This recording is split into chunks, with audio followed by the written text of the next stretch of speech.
Pasamos al último bloque de la tarde, bloque de enfermedades relacionadas con el complemento, un bloque muy interesante y bastante complejo. ¿Lo hacemos para que vayas tranquilo? ¿Sí? Vamos, lo voy a decir. Vamos a hacer un cambio en el programa porque el doctor Miquel tiene un poco de prisa y así si te quedas y te da tiempo bien y si no, pues te vas con tranquilidad. Gracias. Hacemos un cambio, entonces hacemos un cambio. Empezamos por la que iba a ser la última. Es diagnóstico molecular y enfoque terapéutico en la glomerulopatía C3. ¿Cómo? Sí, aquí está Miquel Blasco, es consultor del Servicio de Nefrología y Trasplante y Renal del Hospital Clínic de Barcelona, responsable del estudio de enfermedades renales hereditarias en este centro y además de microangiopatías trombóticas y enfermedades mediadas del complemento. Ha participado en la elaboración de guías clínicas, tanto nacionales como internacionales, en este tema y, bueno, pues tenemos el honor de que hoy nos dé esta charla. Gracias, Miquel. Muchas gracias, Vanessa, por la oportunidad, por la presentación. La verdad es que es un placer estar en esta mesa con Santiago y empezar, porque el reto era hablar después de él, porque, como sabéis, es un gran docente. Y la verdad es que es emocionante la época que estamos viviendo en nefrología clínica y yo creo que la enfermedad o la entidad de la que hablaremos ahora pues nos traduce un poquito esa historia de emoción y de cambio, esperemos muy pronto, beneficioso para nuestros pacientes. Muy rápida una pequeña introducción porque conocen perfectamente la entidad clínica, es la glomerulopatía C3. Estamos frente a una enfermedad ultra rara, como muchas de las que hoy se han comentado, que tiene una causa clara y es la disregulación de la vía alternativa del complemento y, a diferencia de lo que nos hablará Santiago, esta disregulación no sucede tanto en superficies celulares como más en fase fluida. Pero al final la consecuencia de todas las causas que vamos a hablar ahora en la glomerulopatía C3 acaba en lo mismo, en que tenemos una activación de todos los loops efectores y, por tanto, vamos a tener un daño potencial por diferentes mecanismos. Vamos a poder tener inflamación porque se van a generar anafilotoxinas como son C3A y C5A. Vamos a poder tener daño por opsonización con el depósito de C3b. Vamos a poder tener no solo una activación de esta convertasa de C3 en fase fluida, sino que también se puede activar a nivel local y especialmente a nivel glomerular en esta entidad. Vamos a tener, sin duda, y es el criterio diagnóstico, el depósito a nivel glomerular de las fracciones de C3 que se están rompiendo y en algunos casos puede haber también un daño mediado por la fase más terminal, la fase lítica, el C5b9 o el complejo de ataque de membrana. Esta irregulación en muchos casos es crónica, como decíamos, mayoritariamente en la fase fluida, en el plasma, y lo que nos va a dar es un daño mediado por el complemento crónico y que a nivel clínico puede manifestarse de diferentes formas, pero habitualmente pues, afectación glomerular, síndrome nefrótico, síndrome nefrítico o la combinación de ambos es posible en cuanto a presentación clínica. Y de lo que vamos a hablar a continuación es de aquellos directores o de aquellos disparadores de la enfermedad que pueden contribuir a ellas, como son factores genéticos y factores autoinmunes, pero al final la consecuencia final va a ser la misma, ese daño, esa inflamación y también la reparación, porque algunas lesiones histológicas, como veremos ahora, tienen que ver con la intención del glomérulo de intentar reparar ese daño crónico y persistente.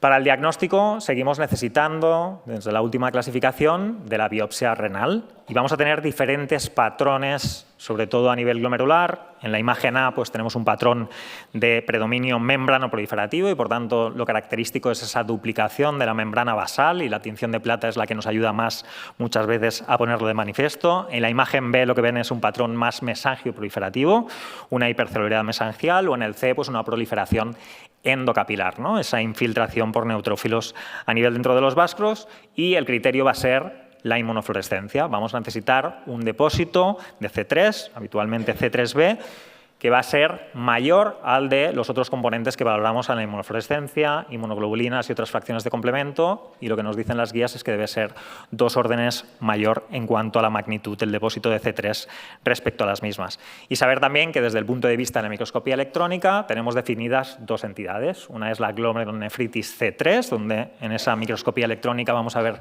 sobre todo depósitos a nivel mesangial y subendotelial, y los depósitos densos, o DDD en sus siglas en inglés, donde vemos realmente como una salchicha, ¿no? Como esa membrana basal tiene ese depósito de electrón denso alrededor de la mayor parte de su longitud. Y, por tanto, el diagnóstico va a ser histológico. A partir de aquí, ¿qué sabemos de los factores predisponentes, de esos drivers, de esos triggers? Pues uno, sin duda, es la genética. Encontramos en los pacientes con glomerulopatía C3 variantes en diferentes proteínas relacionadas con el complemento. Las más frecuentes las tienen ahí representadas, el factor H, C3, factor B. Hablar también de las proteínas relacionadas con factor H de la 1 a la 5 y también de los reordenamientos genéticos y los genes híbridos y algunas otras menos frecuentes. Si miramos las diferentes series y luego las repasaremos un poquito más en detalle, se calcula que alrededor del 20%, estas series se mueven entre un 12 y un 40% en que pacientes diagnosticados con glomerulopatía C3 encontramos variantes en estos genes. Muchas veces son factores predisponentes que empiezan en el contexto de un segundo hit, de un disparador que, como la enfermedad en muchos casos de Butanimab pediátrico, suelen ser infecciones, y algunos grupos ya nos dicen que una buena aproximación frente a un diagnóstico histológico de glomerulopatía C3 podrían ser estas técnicas de secuenciación whole exome sequencing para iniciar el estudio, para complementarlo con el histológico, siendo conscientes, como siempre, de las limitaciones y, como decíamos, por ejemplo, para los genes híbridos, pues vamos a necesitar otras tecnologías como podría ser el MLPA. Y un punto importante, que luego también veremos un poquito más adelante en la charla, es que si tenemos un paciente con glomerulopatía C3 a nivel histológico que tiene más de 50 años, la probabilidad de que esté relacionada con una gamapatía monoclonal va incrementando a mayor edad del paciente y tenemos, por tanto, la obligación de hacer ese despistaje no solo de la genética, sino que nos tenemos frente a una gamapatía monoclonal. Lo más habitual es que sean gamapatías monoclonales de significado renal o bien en el contexto de un mieloma múltiple. Os pongo uno de los estudios publicado en el 2016, donde se evaluaron 193 pacientes, de los cuales 30 tenían una glomerulopatía C3, hicieron una tecnología de High Throughput Genetic Testing y aquí ven los resultados. Ellos nos refieren que tenemos un resultado positivo en los pacientes con glomerulopatía C3 del 43%, pero si se fijan, incluyen dentro de esos positivos las variantes de significado incierto. Si solo nos fijáramos en las variantes likely pathogenic o pathogenic, vemos que las variantes se encuentran sobre todo en el caso de C3, en factor H, en C3 y en plasminógeno. Vemos que esas variantes pueden estar en los genes relacionados con la convertosa, pero también en sus reguladores y que mayoritariamente tienen una variante, aunque algunos pacientes podemos encontrar hasta 2 o 3 variantes.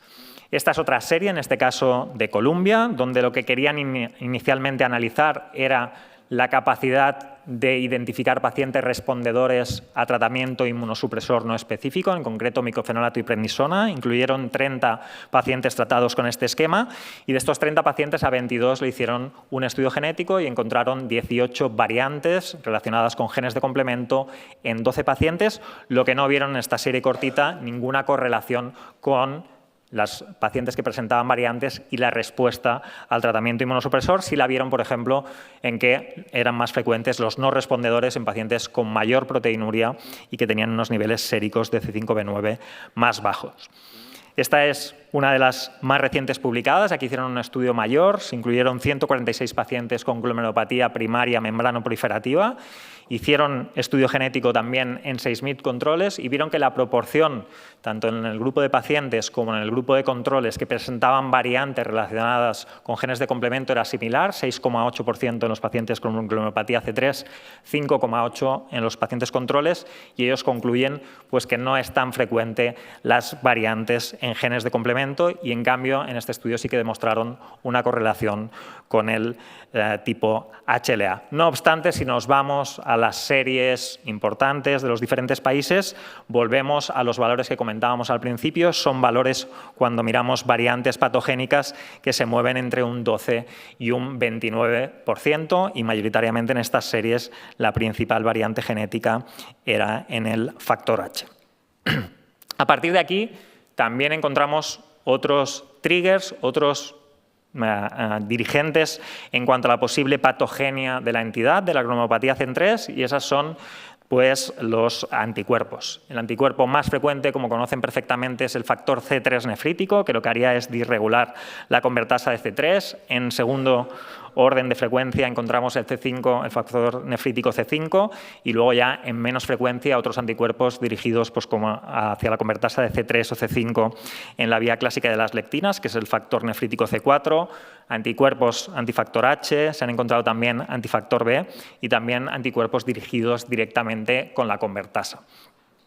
Y evidentemente en la última la que tenéis es la disregulación que sería producida por el componente monoclonal, como comentábamos al principio.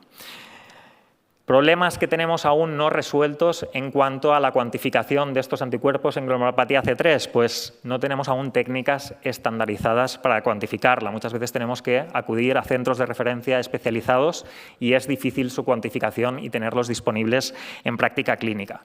A nivel funcional están muy bien caracterizados a nivel in vitro, pero a nivel in vivo aún nos falta mucho conocimiento y debemos generarlo para ver si realmente estos anticuerpos son patogénicos o no y de qué manera, porque estamos entrando en una era donde vamos a tener diferentes moléculas terapéuticas que van a actuar a diferente nivel y por tanto va a ser muy interesante, pero es un gap que aún tenemos que resolver. Y otro, por ejemplo, sería por qué las terapias en estos pacientes dirigidas al componente humoral que nos funcionan en otras patologías, como el rechazo en el trasplante, en este caso no funcionan, como son los recambios o el rituximab. Por tanto, importante conocerlos, importante estudiarlos si tenemos la capacidad, pero aún necesitamos avanzar en el conocimiento para saber cómo aplicarlos. Y aquí os pongo una publicación muy reciente que precisamente intenta eso, intenta avanzar en la caracterización de esos anticuerpos. En concreto, es una serie de 27 pacientes, 21 pacientes con una glomerulopatía C3, 6 con una membrana proliferativa por inmunocomplejos, mayoritariamente es una cohorte pediátrica, y en este test lo que hacen es un Luminex para intentar caracterizar la función de la IgG. Y lo que ven en este test es que algunos pacientes, 6, esta inmunoglobulina lo que hace es favorecer la formación de la convertasa. En 3 pacientes lo que hace es estabilizarla y lo más interesante es que encuentran 9 pacientes donde tienen doble función. Y es interesante porque los pacientes con doble función, todos ellos tienen niveles bajos de C3 y como ven en el último apartado, tienen un peor pronóstico renal a 5 años. Por tanto, veremos si estas técnicas poco a poco nos van ayudando a caracterizar mejor a los pacientes y sobre todo a ofrecernos un pronóstico para decidir si debemos actuar de manera diferente cuando encontramos estos directores. Incidir a través de esta gráfica en lo mismo, glomerulopatía C3 y paciente mayor de 50 años, riesgo de que esté relacionado con una glomerulopatía monoclonal, hay que estudiarlo y hay que tratarlo. Hay hasta 3 series que nos demuestran que el tratamiento dirigido contra la clona mejora el pronóstico renal si hemos sido efectivos a la hora del tratamiento hematológico. Por tanto, importante estudiarlo, importante tratarlo. Pronóstico. Pues las series históricas nos dicen que hay un grupo de pacientes, un 50%, donde la evolución, hagamos lo que hagamos en ese momento, mayoritariamente nefroprotección, es la evolución a enfermedad renal crónica avanzada. ¿En cuántos pacientes? Aproximadamente un 50% a los 10 años. Las series históricas intentaron caracterizar si el tipo histológico podía ayudarnos a dar ese pronóstico. Series más recientes, como la de Columbia, que incluyó hasta 111 pacientes, no parece que haya una correlación clara en cuanto a su supervivencia renal, diferenciando entre glomerulonefritis C3 o DDB por microscopía electrónica, como ven en la gráfica. Pero aún así tenemos mucho recorrido para intentar mejorar el pronóstico, sobre todo de estas series históricas. Publicaciones de Glossen, con colaboración multicéntrica, donde nos dicen que la clínica sigue siendo importante para definir ese pronóstico y en concreto pues algo que no es sorprendente pero que había que demostrarlo y es que el comportamiento de la función renal en el tiempo, la capacidad que yo tenga de controlar la proteinuria va a ser muy importante y otra cosa interesante de esta serie fue que definió también que el grado de cronicidad ya en la biopsia evidentemente nos marca mucho el pronóstico de estos pacientes desde el punto de vista de supervivencia renal a largo plazo. Y en cuanto al tratamiento, ¿qué opciones tenemos? Pues las clásicas previas y que teníamos hace unos años, que era la nefroprotección, sobre todo pues, inhibidores del sistema renin-angiotensina-aldosterona. Ahora vamos teniendo nuevas herramientas, inhibidores de la GLT2, análogos de GLP1, etcétera, etcétera. Y lo que se había probado siempre históricamente eran diferentes formas de inmunosupresión. Esteroides, micofenolato, ciclofosfamida, rituximab y más recientemente pues, los bloqueadores de complemento a través de tener su disponibilidad sobre todo con hemolítico urémico atípico. Las primeras series publicadas casi fueron las de la Glosen, que reunieron 20 pacientes tratados con micofenolato y prednisona, donde había un porcentaje importante de remisión parcial o completa, que después en esta serie que ahora les presento de Columbia, con 30 pacientes, se vuelve a corroborar. Parece que en un porcentaje no despreciable de pacientes, esta combinación de micofenolato y prednisona puede llevar, y aquí ven la serie, hasta un 65% a la remisión parcial o completa. Posteriormente, la Glosen, más pacientes en tratamiento inmunosupresor, hasta 42 pacientes con micofenolato y esteroides, y cuando lo comparaban con pacientes con otros regímenes de inmunosupresión, pues la capacidad de llegar a la remisión parcial o completa era muy importante. Y algo en la caracterización que decíamos que fue relevante es que, por ejemplo, los pacientes que se habían estudiado y tenían variantes genéticas relacionadas con complemento tenían más respuesta parcial, pero por contra los pacientes que tenían factor C3 nefrítico, que era el que más pacientes se había podido analizar, tenían más respuesta completa. Por tanto, veremos si el avanzar en el conocimiento, en la caracterización de los pacientes, puede ayudar a tomar decisiones terapéuticas que cambien su pronóstico. Evidentemente, tenemos que hablar en 2025 de la era del complemento. Aquí tenéis diferentes moléculas que han sido testadas ya en ensayo clínico y que, sin más dilación, paso a daros los resultados más significativos. La primera molécula, evidentemente, porque la teníamos disponible, era eculizumab. En este primer ensayo se reunieron 6 pacientes con una membranoproliferativa por inmunocomplejos y 4 con C3, y la verdad es que los resultados no fueron espectaculares desde el punto de vista clínico. Lo más llamativo quizá es la capacidad, evidentemente, de bajar los niveles séricos de C5b9, pero ya veis que en el periodo del washout suben y luego cuando tratan bajan, pero si os fijáis, por ejemplo, en la proteinuria como un marcador subrogado de función renal a largo plazo, sí que parece que en el primer periodo de tratamiento mejora, pero cuando hacemos el periodo de lavado e intentamos volver a tratar, ya no recuperamos y estos pacientes tienen una proteinuria en ascenso. Posteriormente se publicó una serie con hasta 26 pacientes, de la cual más o menos un 40% refirieron que tuvieron algún tipo de respuesta parcial o completa, pero era un solo ramo, una sola línea de tratamiento y por tanto es difícil sacar conclusiones, pero que sí que apuntaron que en algunos pacientes, especialmente con proliferación extracapilar, parece que podrían llegar a mejorar el pronóstico renal. El segundo fármaco que les presento es Avacopan. Lo conocen perfectamente la historia de la sancavasculitis. Es una medicación vía oral que bloquea el receptor de C5a. Y aquí se hizo un estudio. Evidentemente, todos tenían que tener un diagnóstico histológico de glomerulopatía C3. Se valoró en función de los niveles de C5b9 y se hicieron 2 ramas, una con tratamiento durante todo el estudio, 1 año, y otra que primero utilizaba el placebo y después Avacopan. En cuanto a los resultados, el endpoint que se pusieron primario fue el ver si había un cambio en la actividad histológica, en la biopsia que se hacía de control a los 6 meses, y aunque hay una tendencia, como ven en la imagen, no consiguieron la significación estadística, sí que parece que había algo de significación estadística cuando lo que miraran eran factores de cronicidad. En definitiva, las conclusiones de este estudio con 57 pacientes es que evidentemente no llegaron al endpoint primario, que era el cambio en la actividad histológica, y aquí podríamos divagar de si realmente fue tiempo suficiente como para evaluarlo. Sí que en un subgrupo de pacientes, en función de la proteinuria que tenían y su función renal, hubo una mejoría clínica desde el punto de vista de la reducción de la proteinuria y estabilidad de la función renal. Y algo muy importante de estos fármacos, sobre todo, era demostrar su seguridad, ya que estamos bloqueando una parte importante de nuestro sistema inmune innato. La siguiente molécula de la que les hablo es un inhibidor de factor D, también vía oral, es Danicopan. De este tuvimos los resultados hace unos años de 2 estudios fase 2 y que, desgraciadamente, aunque el perfil de seguridad fue bueno, no consiguieron los endpoints, sobre todo a nivel clínico, de mejoría de la proteinuria y, en principio, no se está desarrollando en fase 3. Pasamos ahora ya a las 2 últimas moléculas que les presentaré y que parecen muy esperanzadoras en esta entidad. La primera es Iptacopan, es un inhibidor del factor B vía oral. Estos resultados del fase 2 fueron comunicados por primera vez en la Kidney Week del 2022. 16 y 10 pacientes en las 2 ramas de tratamiento y consiguieron en pacientes con glomerulopatía C3 una reducción significativa de la proteinuria, una estabilidad de la función renal y miraron algunos biomarcadores como fue la recuperación de C3, que también fue significativa, o la reducción de los niveles séricos de C5b9 y que permitió que esta molécula siguiera adelante y tenemos ya los resultados comunicados en la última Kidney Week del fase 3 de la PIR.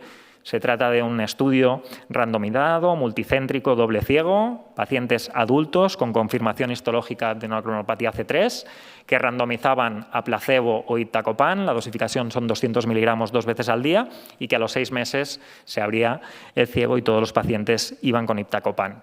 Y aquí sí encontraron el endpoint primario, que era la reducción en la proteinuria, que fue estadísticamente significativa a los 6 meses y que a los 12 meses aún fue algo mayor, alcanzó el 35%, y que el endpoint combinado de que consiguiéramos una reducción de la proteinuria de más del 50% con una estabilidad de la función renal, que cayera menos el filtrado de 15 mililitros por minuto, se consiguió en hasta el 43% de los pacientes en la rama, que desde el principio fue con iptacopan, respecto al 25% de los pacientes que se convirtieron a los 6 meses con un perfil de seguridad muy bueno. La siguiente molécula es pegcetacoplan. En este caso estamos hablando de un inhibidor dual de C3 y de C3b. Es la última. Y que realmente dio muy buenos resultados en el fase 2 y que me voy directamente al estudio fase 3, también comunicado muy recientemente en la Kidney Week. Es el estudio Valiant. Aquí tenemos pacientes de más de 12 años. Se incluyeron, y esto es interesante, pacientes riñón nativo, recurrencia en trasplante y membranoproliferativa por inmunocomplejos. Y como ven, la reducción de la proteinuria fue muy importante, 67%. El endpoint compuesto que hemos hablado, 50%. Lo único que no consiguió es reducir de nuevo el índice de actividad en la biopsia, sí la gradación de la inmunofluorescencia. Un 74% de los pacientes disminuyeron al menos en 2 magnitudes la inmunofluorescencia para C3, como ven en la imagen. El manejo, caracterizar en todos los pacientes que podamos los anticuerpos, intentar investigar que hayan variantes genéticas. Algunos grupos nos dicen que intentemos utilizar todo durante el proceso diagnóstico. A veces no tenemos disponibilidad, a veces es complejo, pero probablemente será el futuro.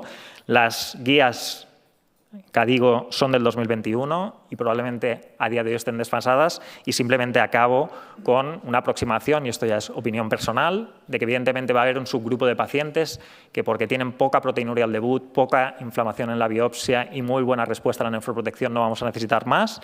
Si la cosa no va bien, tenemos como primer escalón micofenolato y prednisona, pero probablemente mi propuesta es revalorarlo a los 3-6 meses, y a día de hoy yo creo que ya tendríamos que ir a intentar incluir pacientes, si hay algún ensayo abierto, en bloqueadores de complemento, uso compasivo de las moléculas que hemos comentado, y este pequeño apunte de si hay proliferación extracapilar, la posibilidad de ciclofosfamida o eculizumab. Y evidentemente muchísimas preguntas abiertas y que me pueden hacer, pero estas son las que yo tengo ahora en mente, es decir, cómo realmente estudio a mis pacientes, cómo los caracterizo, qué tipo de estudio genético, qué tipo de anticuerpos tengo que monitorizar y cada cuánto, y si esto me va a ayudar a tomar decisiones desde el punto de vista terapéutico. Si entramos ya en la era de inhibidores del complemento y los tendremos aprobados, yo espero muy pronto, en qué pacientes tengo que utilizarlo y en qué momento. ¿Debo esperar esos 3-6 meses que sugeriría yo o debo empezar de inmediato, por ejemplo, en el campo del trasplante renal? Y, evidentemente, pues, qué duración tendrán estas terapias o si podremos combinar alguna de ellas. Muchísimas gracias por vuestra atención.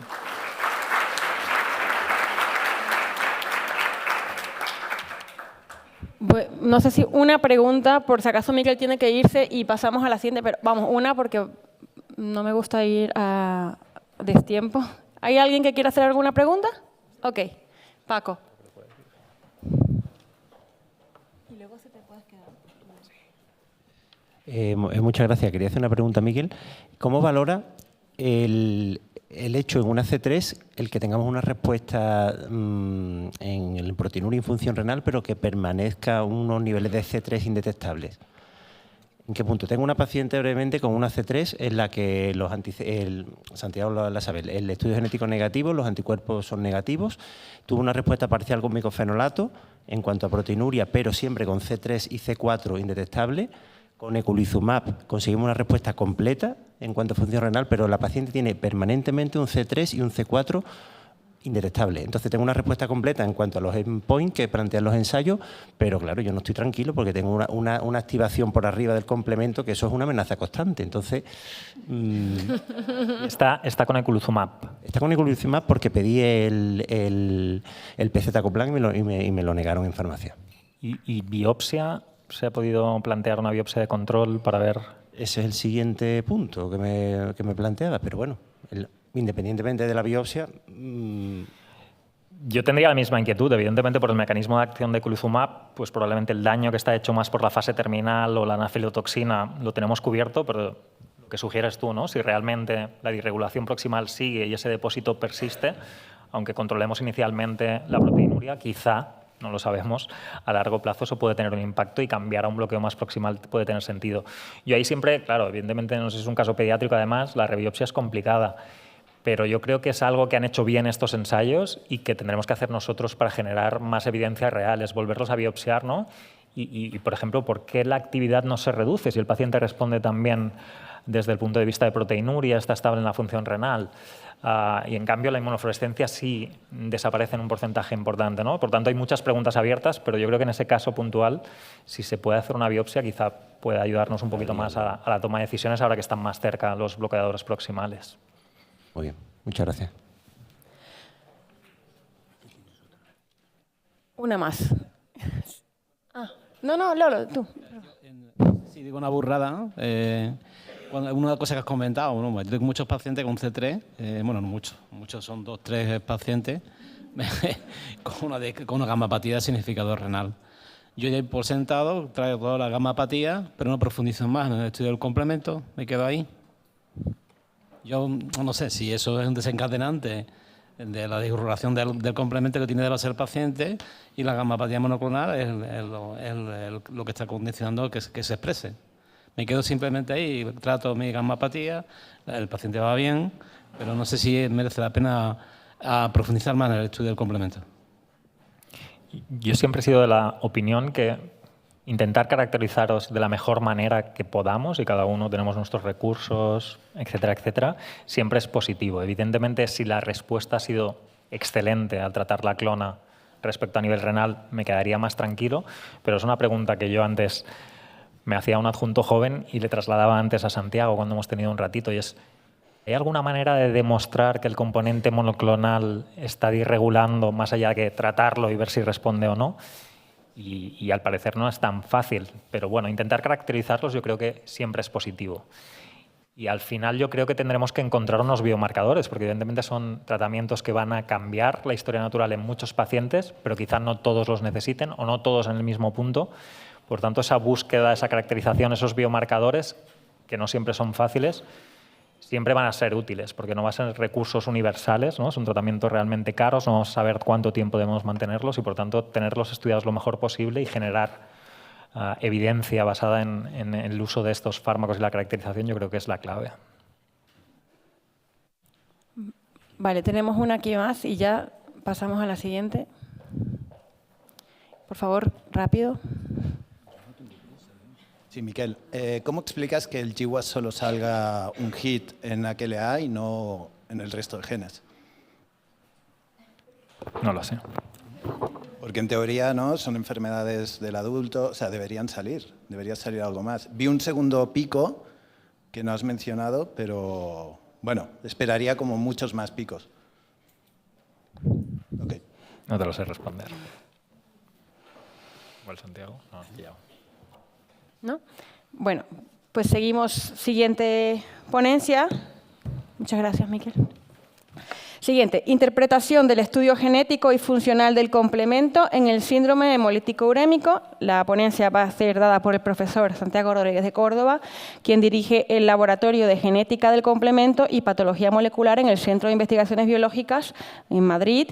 Ha realizado contribuciones significativas para descubrir las bases moleculares de diversas enfermedades raras y es reconocido como un experto líder en el estudio del sistema de complemento. Muchas gracias, profesor. Gracias, Vanessa.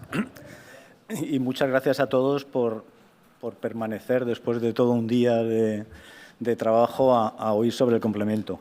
Me habéis pedido que hable de la interpretación del estudio genético. Lo primero que voy a hacer es un poco justificar por qué se hace ese estudio genético. Hemolítico urémico es un conjunto de enfermedades heterogénea, caracterizados todas por la triada característica y que, de alguna manera, es heterogéneo.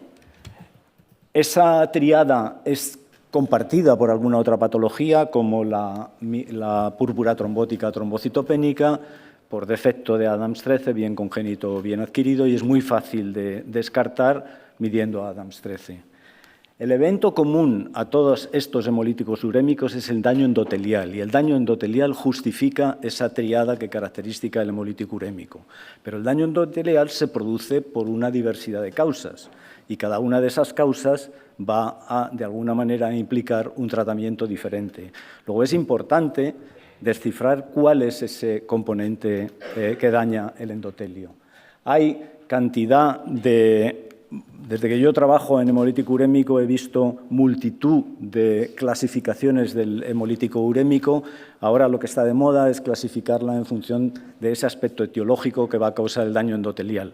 Y esta es la manera en la que ahora entendemos el hemolítico urémico. Pero sigue teniendo problemas, porque lo que antes llamábamos hemolítico urémico atípico, que ahora llamamos complement mediated TMA o complement mediated hemolítico urémico, no siempre se asocia a factores genéticos o factores adquiridos. Y hay pacientes con hemolítico urémico mediado por complemento que no tienen estos factores. Y en todos estos otros grupos con una etiología diferente, no es raro encontrar, aunque con una diferente frecuencia, individuos que portan factores genéticos en los componentes del complemento. Luego es difícil entenderlo. Lo que está claro es que las formas mediadas por el complemento son muy relevantes en hemolítico urémico, que estas formas mediadas por el complemento son una amenaza para el paciente y que clínicamente tienen unas manifestaciones muy importantes, que los inhibidores del complemento funcionan y que a los pacientes con sospecha de un complemento, de una hemolítico urémico mediado por complemento, se les trata con estos inhibidores. Y la pregunta es, ¿tengo que seguir tratándolo? ¿Puedo dejar de tratarlo? ¿Qué es lo que me determina ese tratamiento? En el fondo, lo que se trata es de determinar si el hemolítico urémico está mediado por complemento o no. Por eso es importante ese diagnóstico genético. No voy a hablar de complemento porque nos extenderíamos mucho y yo me enrollo mucho con el complemento, pero simplemente recordaros que en hemolítico urémico atípico lo que hay es un problema de confundir al sistema del complemento entre lo que es un patógeno y nuestro propio tejido. El complemento, que requiere de una regulación exquisita en todo lo que es su activación, cuando esa regulación no ocurre de una manera precisa, se produce daño tisular. Y se produce daño tisular porque o bien lo estoy sobreexpresando en las proteínas activadoras o tengo un defecto en la regulación. Y estoy tratando mis propios endotelios como si fueran la superficie de un patógeno. Básicamente, este es el mensaje que quiero comunicaros, porque lo que voy a hablar ahora es básicamente cómo yo puedo saber que en un paciente con hemolítico urémico hay un defecto de desregulación y si esa desregulación es o no constitutiva. Complemento en hemolítico urémico tiene que ver con daño al endotelio, como consecuencia de hiperactivación de las proteínas que activan la cascada del complemento o un defecto en regulación.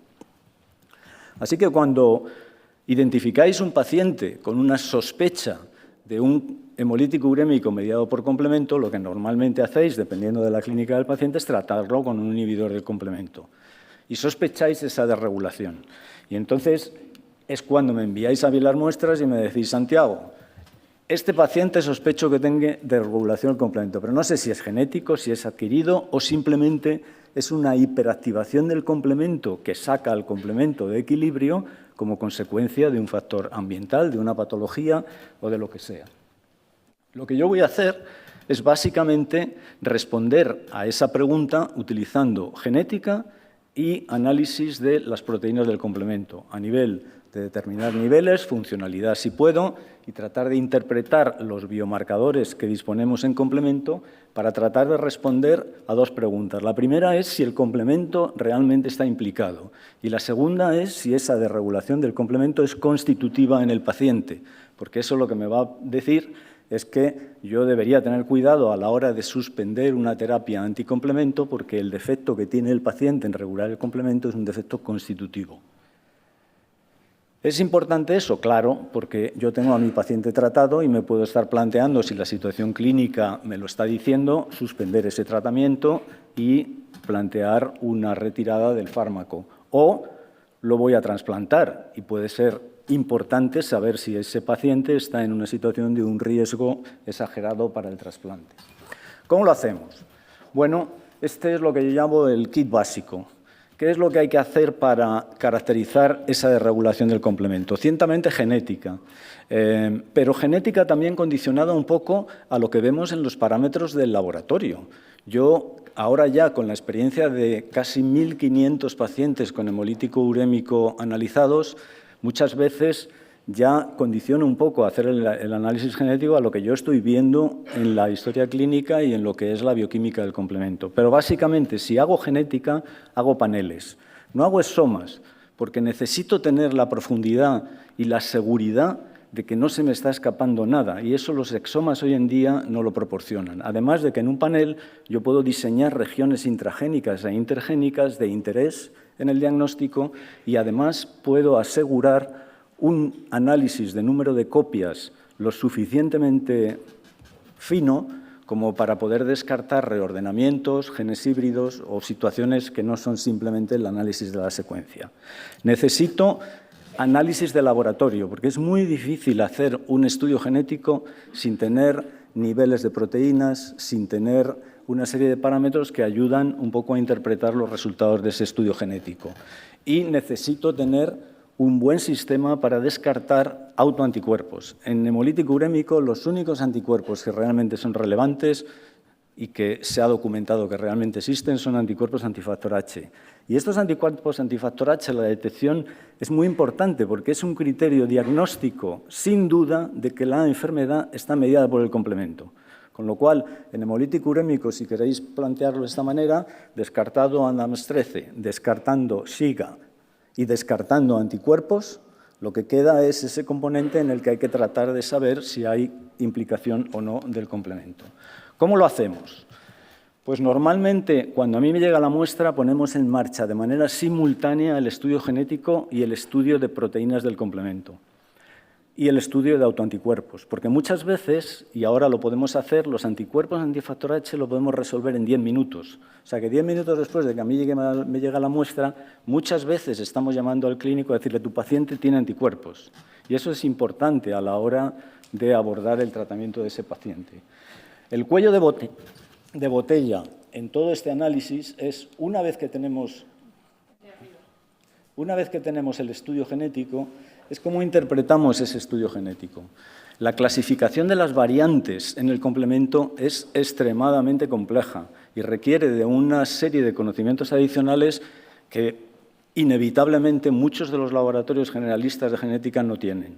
Y no es culpa suya, es que realmente es difícil, porque, como os mostraré luego, pues no es la variante, es la combinación de variantes, es muchas veces aspectos que escapan y que en un laboratorio que acostumbrado a trabajar con el complemento son mucho más fácil de resolver.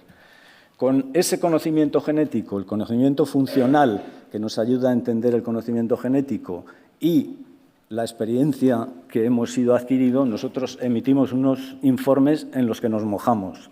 Y nos mojamos al punto de decir, tu paciente tiene o no tiene activación del complemento y esta variante es o no es patogénica en el contexto del hemolítico urémico. Porque hay variantes que son patogénicas, pero que son irrelevantes en el contexto de un hemolítico urémico. Por ejemplo, un déficit en C3 como consecuencia de una variante que impide la expresión de C3, en hemolítico urémico no es relevante, mientras que una variante que se hace resistente a la molécula de C3, a la regulación por factor H, sí lo es. En el segundo caso hay consumo de C3 y niveles bajos. En el primer caso también hay niveles bajos, pero no son debidos a un consumo, sino a una situación constitutiva del paciente. Un poco más en detalle, este sería el resumen de lo que para mí hoy en día es importante en la genética y en los factores adquiridos del complemento. Tenemos una serie de genes que son relevantes en el estudio genético, que son los que tenéis aquí: factor H, MCP, C3, factor I, factor B, factor H related 1 y otra serie de genes que desde el punto de vista genético son importantes, pero no tienen que ver con la activación del complemento, excepto uno, y este es un dato reciente que quiero compartir con vosotros, que es este gen aquí, con ese nombre tan raro, que ahora os voy a comentar un par de cosas.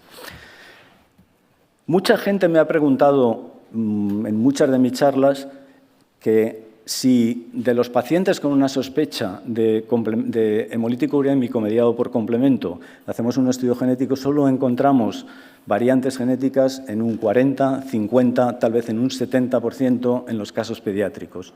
Y si realmente nos estamos perdiendo algo en ese otro 30, 40, 50% de genes. Y mi respuesta siempre ha sido básicamente la misma. No creo. Yo creo que estos son casos de hemolítico urémico mediado por complemento que no tienen una causa genética o una causa accidental. Y anticipaba que si esos casos nos los encontráramos, seguramente representarían situaciones parecidas a la del gen de GKE, que representa un grupo muy particular de pacientes con unas características fenotípicas muy particulares y que explicarían tal vez un porcentaje pequeño de pacientes. Bueno, pues esto es lo que nos ha ocurrido con este gen que os comentaba ahí con ese nombre tan largo. Hace muchos años,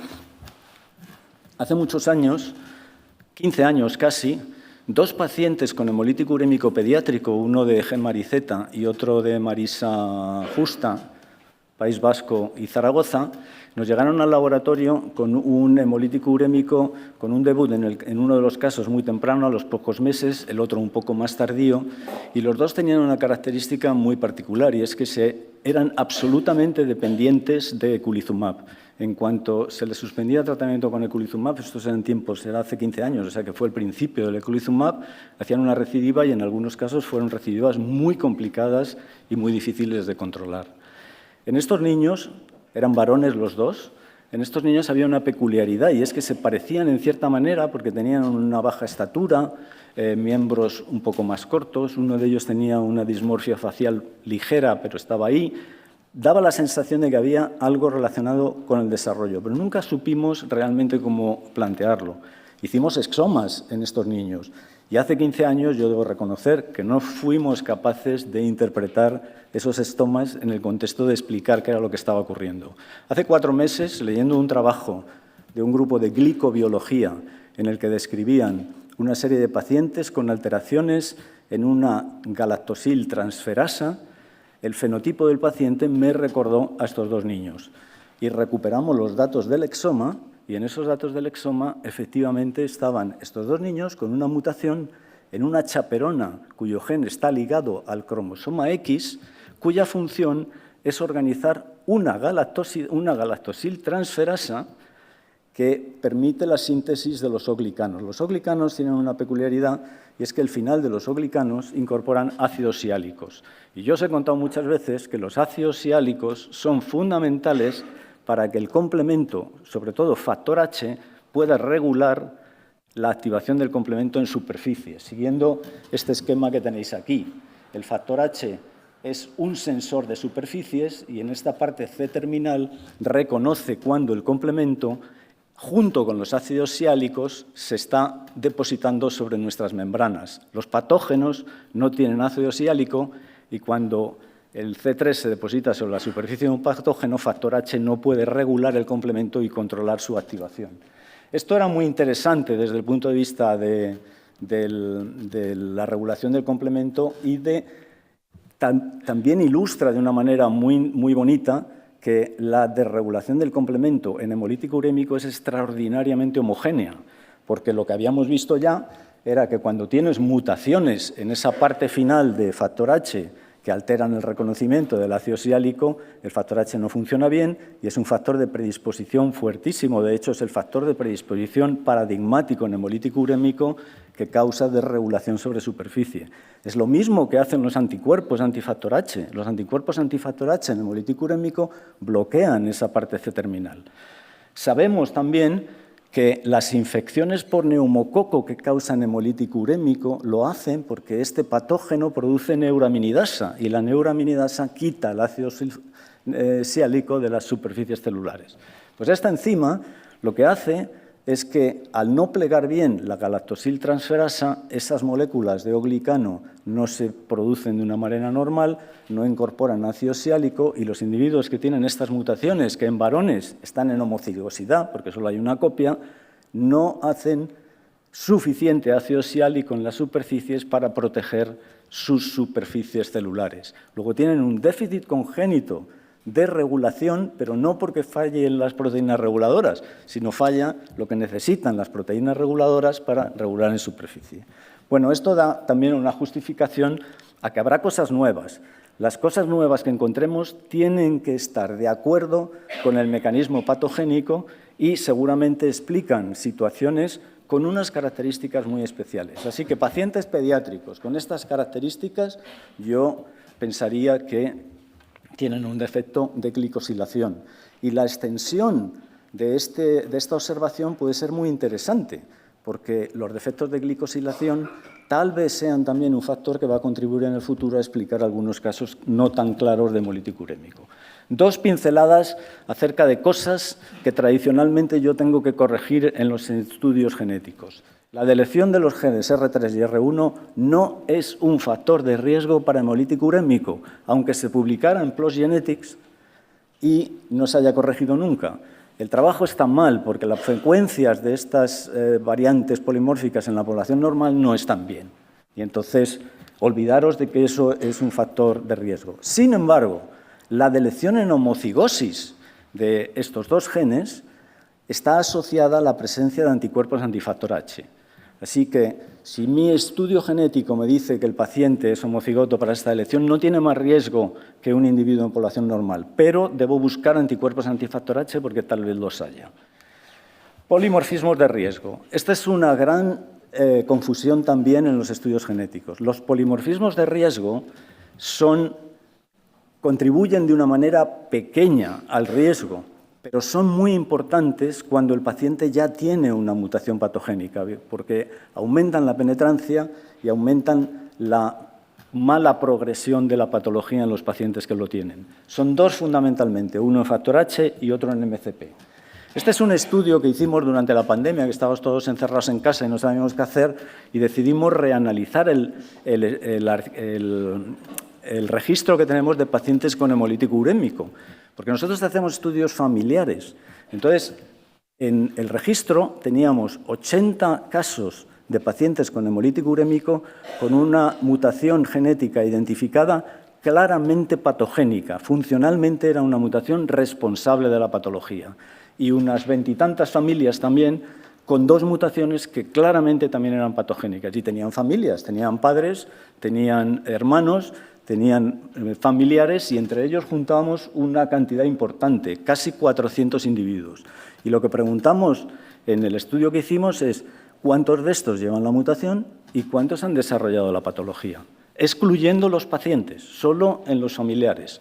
Y lo que vimos fue pues, realmente muy interesante, lo tenéis aquí, y es que evidentemente los que desarrollaban la patología eran los que tenían la mutación. Pero si solo tenían la mutación, no desarrollaban la patología. Eran aquellos que, además de tener la mutación, tenían también los polimorfismos de riesgo. Y fuimos capaces de hacer unas curvas Kaplan-Meier ajustadas a la edad de los pacientes, en los que vimos algo que también es típico en hemolítico urémico, y es que los factores de predisposición son aditivos y a medida que sumas muchos más factores, pues necesitas menos factor ambiental que dispare esa predisposición a hemolítico urémico, que es lo que tenéis en la parte de abajo. Esta observación tiene un correlato en pacientes trasplantados. Los holandeses solo pueden usar eculizumab, si lo he entendido correctamente, para tratar la enfermedad, pero no lo pueden utilizar en un contexto profiláctico. Así que ellos, los trasplantes en estos pacientes, los hacen en unas condiciones en las que limitan al máximo el riesgo de recidiva basado en trasplantes en vivo, supresión lo más mínima posible, etcétera, etcétera. Y en el estudio que publicaron en este trabajo, trasplantaron 12 pacientes con mutaciones patogénicas demostradas en todos los casos. No he seguido el desarrollo de esos pacientes, pero cuando se publicó el trabajo, que habían sido más o menos año y medio, 2 años, no habían tenido ninguna recurrencia en el trasplante de hemolítico urémico. ¿Cuál es el beneficio, por lo tanto, del estudio genético? Pues que me va a decir si el complemento está o no está implicado y me va a decir si el defecto en complemento es constitutivo o no es constitutivo. Eso os va a dar una seguridad diagnóstica, eso os va a informar de la respuesta a un tratamiento con complemento y os va a indicar los riesgos que este paciente va a tener en cuanto a un trasplante o una descontinuación del tratamiento. Esta imagen, que está sacada de las últimas guías KDIGO, lo que hace es estratificar un poco esos riesgos. Entonces, pacientes con alto riesgo, pues aquellos que han tenido recurrencias previas, por supuesto. Variantes patogénicas. Yo aquí he puesto una serie de asteriscos de las cosas que yo considero, además de lo que está en las guías KDIGO. He incluido al nuevo gen entre aquellas situaciones que pueden ser interesantes. Perdón, he incluido la contribución de los polimorfismos al riesgo que confiere ya una mutación, porque me parece relevante. He añadido en aquellos pacientes que podrían ser susceptibles de un trasplante a los que tienen la mutación en este defecto de glicosilación, porque no deberían tener una recurrencia en el trasplante, puesto que el trasplante debería tener una glicosilación normal. He añadido los anticuerpos antifactor H como una cuestión condicionada, porque las técnicas que ahora mismo tenemos para medir anticuerpos antifactor H, aparte de no estar estandarizadas, varían de un sitio a otro y miden anticuerpos libres. Y a mí me parece que lo relevante en el caso de un autoanticuerpo es saber cuánto de la diana de ese anticuerpo está bloqueada por el anticuerpo. Ahora os contaré algo adicional a este respecto. Y si el resultado es negativo, ¿qué enseñanza podemos sacar de ahí? ¿Podemos decir que el complemento realmente no está implicado? Bueno, esta es una asignatura pendiente, esta es una tabla complicada, no pretendo que la leáis, simplemente para ilustrar un poco, de una manera general, los biomarcadores que ahora utilizamos un poco para seguir activación de complemento en los pacientes. Y nos encontramos con un gran problema. Primero, no hay validación clínica de ninguno de estos marcadores, con excepción del C3 y el C4, que es lo que hacéis en los hospitales. Pero el resto de los biomarcadores no tienen validación clínica. Y no tienen validación clínica porque realmente no tenemos buenas referencias y porque cada uno utiliza lo que puede y como sabe. Yo las he dividido en distintas categorías, lo que son niveles de proteína del complemento. Esto es útil en muchas ocasiones, pero en otras ocasiones no es tan útil. Y es porque los rangos de las proteínas son rangos demasiado amplios y en un paciente con un hemolítico urémico mediado por complemento en curso, yo no sé cuál es el basal de ese paciente. Con lo cual, muchas veces, yo no sé si lo que estoy midiendo es lo que tenía menos lo que está desapareciendo o dónde colocarlo en lo que es la situación del paciente. A veces lo puedo resolver analizando familiares y poniendo los niveles del paciente en el contexto de lo que es su familia, pero muchas veces no. Hay otro grupo de marcadores que son marcadores de activación. Para mí estos son los mejores, porque la mejor manera de saber si el complemento está activado a nivel de la vía alternativa o de la vía terminal es buscar los fragmentos de las proteínas que se activan en la activación de esas vías. En concreto, fragmentos activados de C3, C5b9, C5a, son marcadores que, si se pudieran hacer al lado del paciente, serían la mejor herramienta. El problema es que tienes que mandar las muestras a un laboratorio de referencia y muchas veces no sabes en el nivel que están.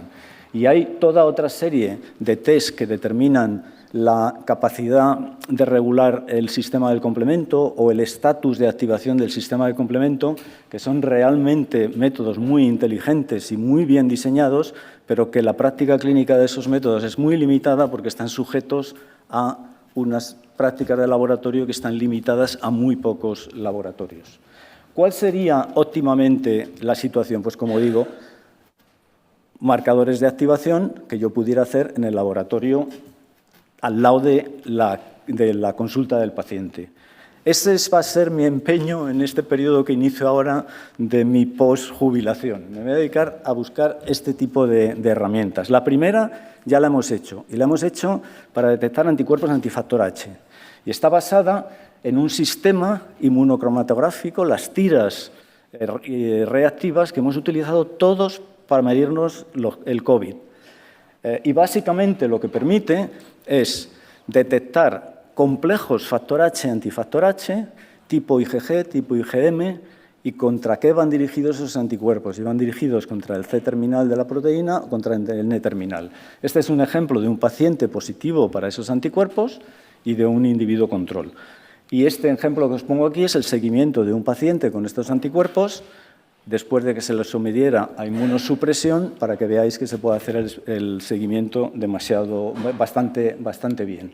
Y este es el segundo ejemplo que quiero desarrollar, que ya tenemos un buen prototipo que está funcionando muy bien, que es precisamente para fragmentos activados de complemento.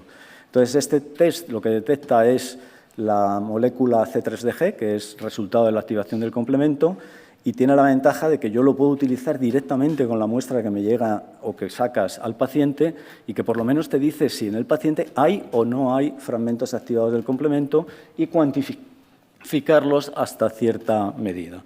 Y con esto ya termino, simplemente contaros o resumir lo que he dicho, y es que realmente hoy en día tenemos el conocimiento para poder estratificar los pacientes y decir si esos pacientes tienen o no activación de complemento y ver cuál va a ser su manejo y tratamiento, que las tecnologías de secuenciación están por todos sitios, pero que lo que es difícil es, digamos, interpretar esos datos de manera que les sean útiles al clínico a la hora de manejar ese paciente. Si yo consigo descartar factores genéticos y factores ambientales, o por lo menos los identifico, voy a poder valorar riesgos. Y esos riesgos son también útiles a la hora de cómo tratar a estos pacientes. Y por último, estos desarrollos que necesitamos, pues estamos todos empeñados en ellos, pero no son fáciles y son el cuello de botella y la limitación que ahora tenemos para monitorizar en muchos casos los pacientes, sus tratamientos y en algunos casos las recidivas o relapses que pudieran tener de la enfermedad. Y muchísimas gracias. Me he extendido un poco, perdonadme.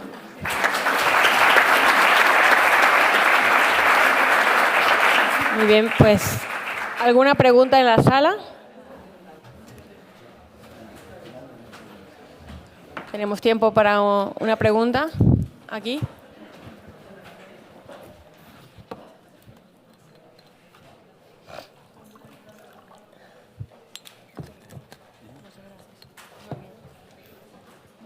Sí, hola. Te quiero preguntar de un gen que no has hablado ahora, el CFI. El gen CFI. Factory, ¿sí? De que se ha descrito, hay un par de artículos que hablan de que se han visto 1.671 pacientes en la corte de UK Biobank. ¿En la corte, perdón? De UK Biobank, sí. ¿No? Que son de loss of function, y ninguno de ellos tiene hemolítico urémico. Eso indicaría un riesgo bajo de desarrollar la enfermedad. ¿Cómo lo explicarías? Bueno, si te tengo que responder de una manera muy rápida y muy concreta, te diría que la penetrancia de la enfermedad en portadores de mutaciones patogénicas en hemolítico urémico es muy baja. ¿Vale? Si quieres que te lo elabore un poco más, te diría que la variabilidad genética en los genes del complemento es realmente notable a nivel de cambios raros. O sea, hay muy pocos polimorfismos, pero hay una barbaridad de mutaciones raras que en su conjunto representan un porcentaje muy significativo de la población. Yo lo calculé hace 3 o 4 años, hice unas tablas y básicamente para cada gen de complemento hay un 1 o 2% que porta una mutación potencialmente patogénica. Es básicamente lo que han visto en el UK Databank. Si lo sumas para todos los genes del complemento, pues resulta que 1 de cada 3 tenemos una mutación patogénica en un gen de complemento. ¿Y eso? La penetrancia es baja. Sí, ¿y eso se podría desarrollar algún polygenic risk score o parecido? Porque sería un buen candidato en ese contexto, ¿no? Que puedes juntar distintos polimorfismos de riesgo en un solo score que te predice la... Bueno, pues lo puedes hacer. Riesgo. Los genes de hemolítico urémico, el porcentaje es un 4% de la población. Por eso no es raro que en hemolítico urémico típico o en algunas de las otras patologías eventualmente encuentres una mutación en un gen del complemento que es patogénica. Seguramente no es la responsable del desarrollo de la patología, pero el individuo que le toque esa situación con una mutación, pues tiene seguramente un problema añadido, que no descarta el tratarlo con un anticomplemento. ¿Alguna otra pregunta? ¿Aquí? Es que, claro, los focos no nos dejan ver bien. Ahí hay una pregunta. No, nada, ¿verdad? No. Aquí. Muy bien. Hola. La pregunta creo que va a ir un poco en general para todos los que están aquí presentes, porque es una duda que me surge a raíz de un caso de un chico de 17 años que llega a la consulta con antecedentes de litiasis renales, hematuria, microhematuria y antecedentes familiares de litiasis renales y una, y una hipercalciuria idiopática. Pido un estudio genético.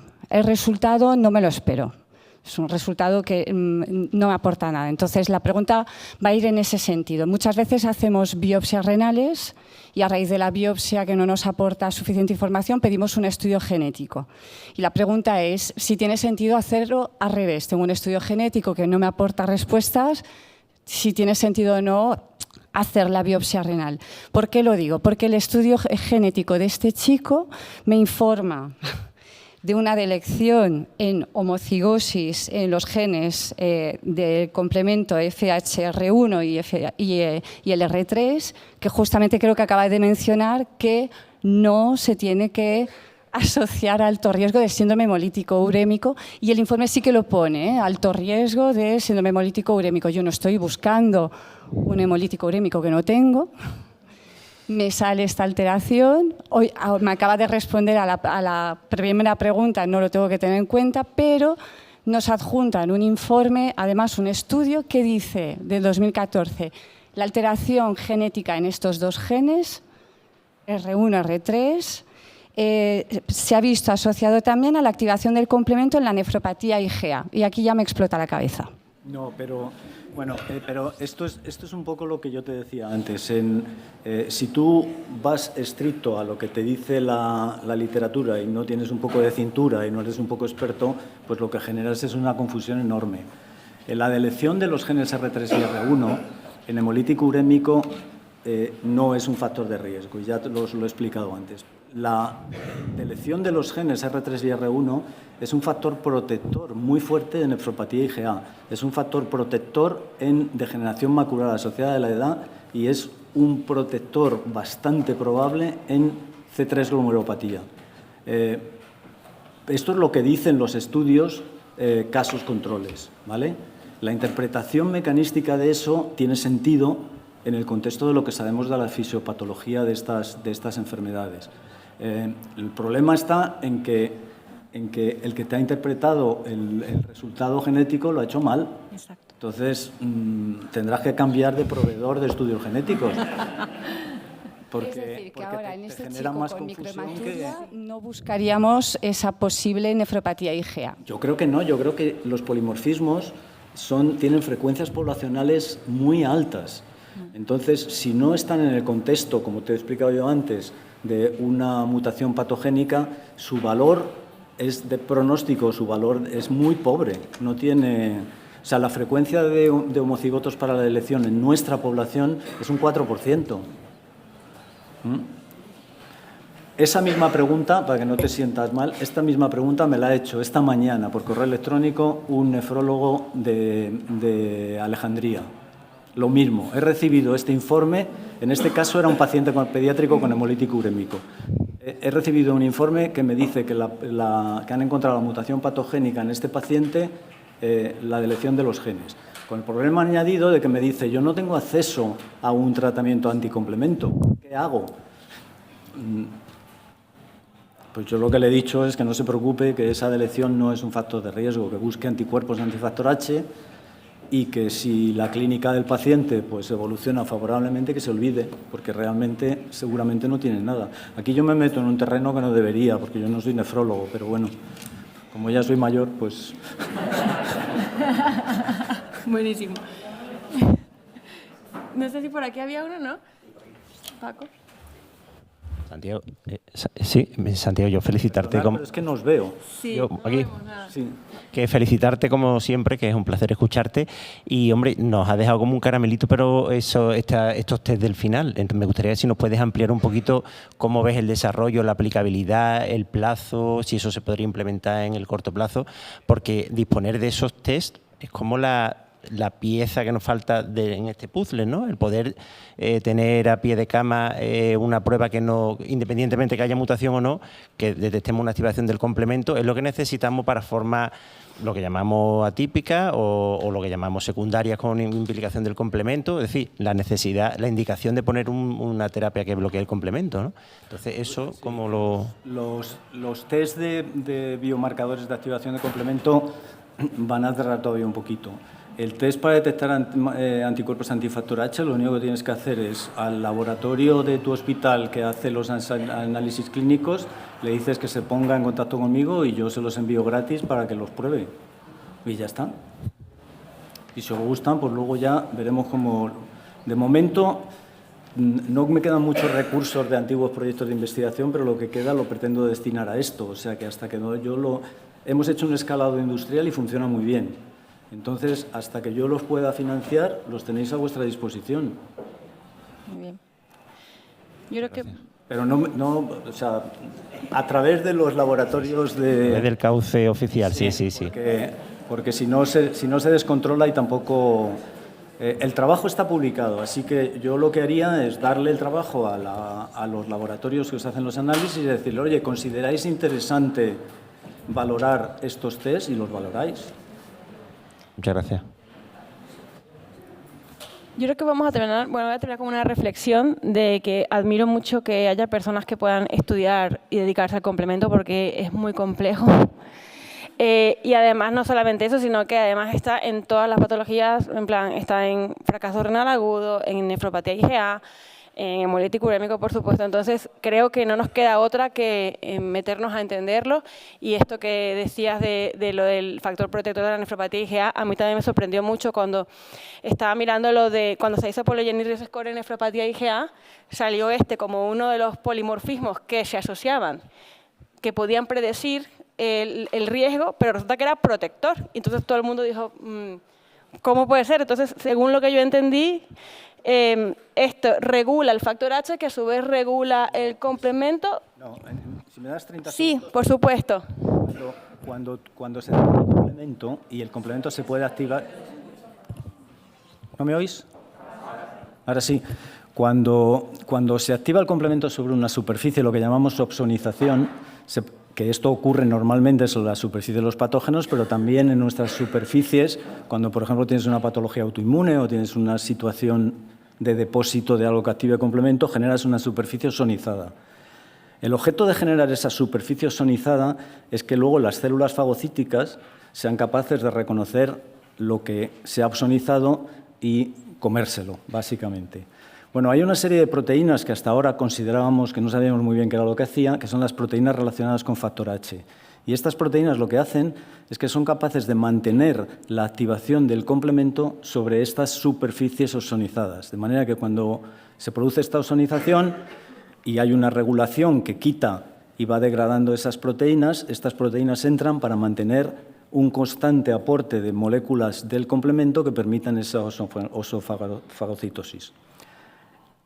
Cuando estas proteínas están en exceso, y esto ocurre en algunas patologías, lo que hay es que ese depósito se exacerba y se vuelve patogénico. Y cuando estas proteínas no están, lo que ocurre es lo contrario. Este depósito no es tan perseverante en seguir actuando y básicamente se diluye. Nefropatía IgA, glomerulopatía C3 y degeneración macular son situaciones que se originan por una superficie opsonizada por distintos motivos y que se exacerba y se desregula. No tener estas proteínas... Claro, a la hora de lesión no hay proteína. Es que es muy interesante. Esto sea verdad o no, eso ya lo dejamos para el futuro. Es muy interesante. Esto es lo que yo pienso. Muchas gracias. Muchísimas gracias por haber estado hasta esta hora toda la sala llena, full house, como sabemos. Quería agradeceros por el día de hoy. Mañana, por favor, sed puntuales. De hecho, para motivaros a ser puntuales, hemos puesto de primera una charla muy interesante que va a salir un poco de lo que es la nefrología clínica, o sea, la clínica, porque va a ser dada por un biotecnólogo, si no me equivoco, ¿no? Bioinformático. Mañana empezamos con esta charla que es un poco para salir de lo que estamos acostumbrados y ya empezamos con toda la energía para mañana. Así que, por favor, sed puntuales mañana, disfrutar de Madrid esta noche y pues nos vemos.